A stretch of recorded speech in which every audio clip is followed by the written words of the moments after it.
EC Country, it's Amber. You guys have been asking about a couple of different things that you want us to make. So tonight we're gonna do Plum Creek Chicken, and we are going to fry it up, and we're gonna show you how we do that here. So I'm kind of gonna go through some of the tools that we use, as well as just kind of going through the first steps here. So first off, I'm going to preheat my oven to 375. I have a two-step process in my frying and my baking my chicken. It's my grandma's recipe for fried chicken. So some of the tools that I use, I'm gonna show you, because like a lot of people like to use cast iron, but then we also have my stainless steel. I love stainless steel. We always have bacon grease or any kind of lard next to our oven. When I go to bake it, I use a cookie sheet with a grater, so then it some of that stuff can drain down. Besides the Plum Creek Chicken, we're gluten-free, as a lot of y'all know. You can use any kind of flour, but the gluten-free flour that we use that I actually in here today is actually Bob Mills multi-purpose flour. I love to use that for a lot of my different things. And then of course our own farm eggs here. There's a mixture of chicken and duck eggs. These are the ones that we keep for our own farm. You can see we label our own little eggs here that we keep here. These are the ones that are not so perfect. Like we have some that are cracked. We have some new baby chickens, and they're actually mini chickens. They're a lot smaller, as you can see, than the other eggs. We keep those for us. They're still very good to eat. We have a mixture of chicken and duck eggs in here. Doesn't matter which kind of eggs you use, but those are the eggs we use here, and that's the ones that we eat. So we do hand pick them, so y'all get the best kind of eggs. Also, we're gonna give a shout out to Heavenly Waffles here today. So Bob and Kathy, you guys do an awesome product. I'm gonna add that to my fried chicken batter. So I'm gonna get everything prepared, and we will go on to step 2. So I'll talk to y'all in a bit. Okay, EC Country, we're back for step 2. So first thing we're gonna do before I explain all of our get our dippings and stuff ready, I told you we use all of our lard that we do here. This is actually Kurt Bartling, his bacon lard, or anything else that we use of any kind of sort. We pour it into a mason jar. We are old school here. We pour it into a mason jar, stick it next to our oven. It is very shelf stable, and it stays that way. It's the best way. You can make cookies with it, all kinds of things. Fried chicken with it, however you want to do it. Bacon is good, honey. Bacon is good, that's right. All right. Men love bacon. Men love bacon. So we will do that. We're going to start heating our pots up to, so that way while we're sitting here discussing things, it'll start melting and kind of getting all stewing there. So we have our chicken. This is Plum Creek Chicken. We do not rinse the thighs here. There's no reason for it. There's no bleach. Then we have our Bob Mills gluten-free flour. This is gonna be our first process. We're gonna dredge it in the flour. These are our chicken eggs and duck eggs. There's a duck egg right there, chicken egg. And then we have another 1 cup of gluten-free flour. We have half a cup of Heavenly Waffles. Bob and Kathy, y'all are amazing. So just a quick thing, we were going to mix this together. All together, we're gonna add some onion powder, some garlic powder, little salt, little pepper. We'll mix it all together. That'll be our third process before we go to fry it. And then we're going to hand it over to Kaylin, and she is going to show y'all how to fry it. But you can see our lard is starting to melt here. And just like as they say in Noah, like a lot of people are, oh my gosh, you need to be using olive oil. You need to be using avocado oil. Those are great oils. Great oils to use, but when you are going to fry chicken, you are going to want to use some kind of a lard. We carry that in the store, or like I said, just like us, we just save it. Why throw it away? So I wanted to Google it. What are the benefits of lard? It is amazing stuff. So just kind of looking up here, the first thing that comes in is lard good. Lard is a fat that you can count on. It is a stable fat. It's not one of those fats that are broken down super easy, so it stays very good. It has a very long shelf life right next to your oven like we do.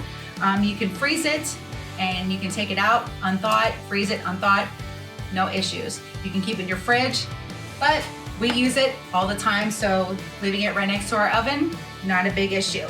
It's very heart healthy. You want to stay away from all the seed oils. That's going to be one of the first things that it shows you here. And just one of the things it talks about with the seed oils is what's going to say here about lard is a stable fat. All of the seed oils, all the other fats are oxidized fats. Oxidized fats, they cause free radicals. Free radicals turn into cell damage. You don't want that. It's going to turn into inflammation.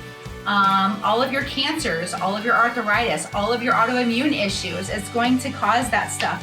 I know personally, as it was, it was one of the things that I started, see my stuff is starting to melt here and starting to get ready for frying, so I'll hurry this stuff up. When I went in and saw Dr. Logier, we talk about him all the time in the store. I found out, even being a nurse, I was doing all the seed oils. That's what the doctors and science told us to do, because the lards and all of the beef fats and all of the tallows and the lards and everything was bad for us. It was clogging our arteries. Well, what I found out, being a nurse for well over 10 plus years, I found out that that actually was what was causing my autoimmune issues. It caused me to not have any cholesterol or good fats in my body, and my heart was starving. So I was on the verge of a heart attack at like 28 years old. And it was like the reverse side, because I didn't have those fats or cholesterol that my body needed to thrive on. You know, the Bible even says in Noah, God says to go and eat meat. That doesn't mean just meat, it means everything. He wants you to use the whole animal. So everything, every time we have one of our small farmers, they're in there, they're using every part of the animal. We have one of our farmers who is a beef farmer. She does Black Angus. She sells the meat and she uses tallow, makes it into beauty products. We sell the tallow here in the store. We cook with it. It is good for our bodies. You are what you eat. God gives you what you need, and it's you can Google it. Feel free to Google it. It is on your phone. There's plenty of stuff out there to show you how well and what your body thrives on and what you need. So we are going to cook our chicken in that, and you're going to see the amazing things that it has for your body and the amazing things that it does for your family. And of course, it's going to taste so much better. A way to a man's heart is through his stomach. So stay tuned for step 3. Okay, so this is step 3. So what you do is dip the chicken into the flour. You gotta get it baked on there on both sides. And then you dip it into egg real quick on both sides. Oops. That was a crossing egg. It'll be crossing it. That's right. Then this is our mixture that we did with our spices that we told you about in step 2, along with having waffles. She's dredging it real nice. And then you gotta put in the grease. Stand back. Splat it. And boom.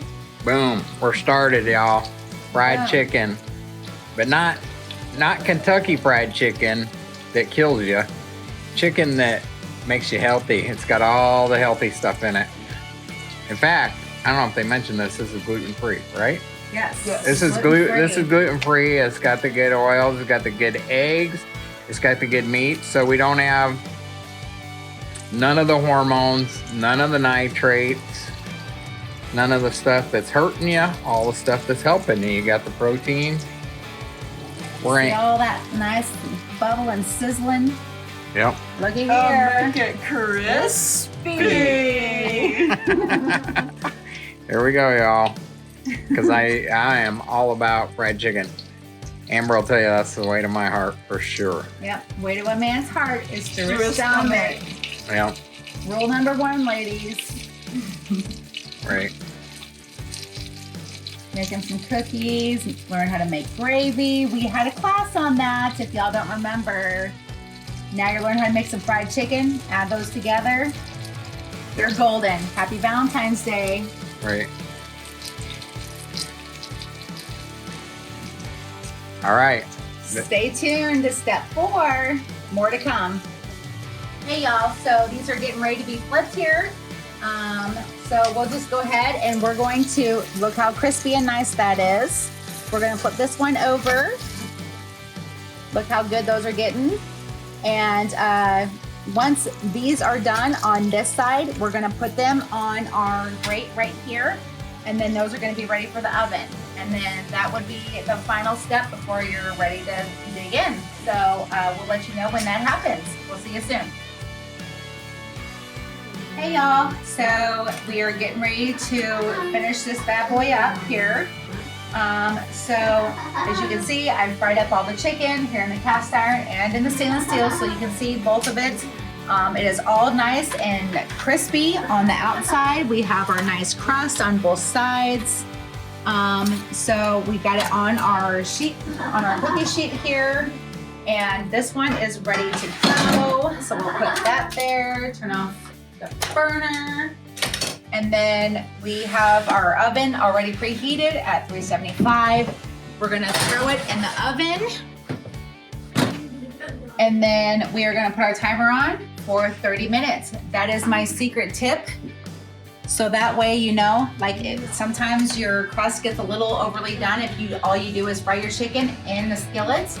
But if you throw it in the oven for the last 30 minutes, it actually bakes the chicken. You keep your crisp. So we will see how it all turns out, and Tony will be our taste tester. So we'll see y'all, and he's very excited about that. So we will see y'all soon. Thanks, guys. Hey y'all, so my timer just went off. We're going to pull the chicken out of the oven here.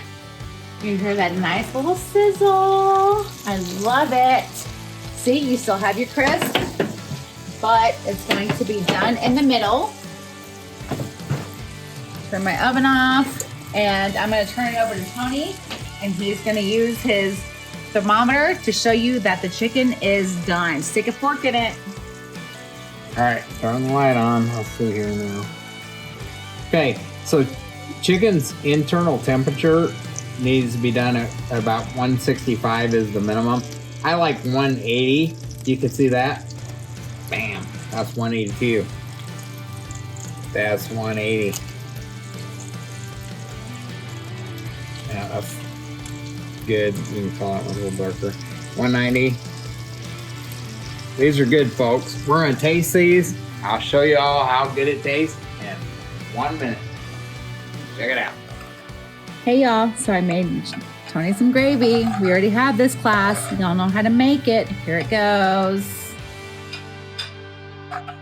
What I call dipping sauce. Gotta have the dip-ins. All right, y'all. I'm gonna try this fried chicken out and Amber's special gravy. What I call dipping sauce. So.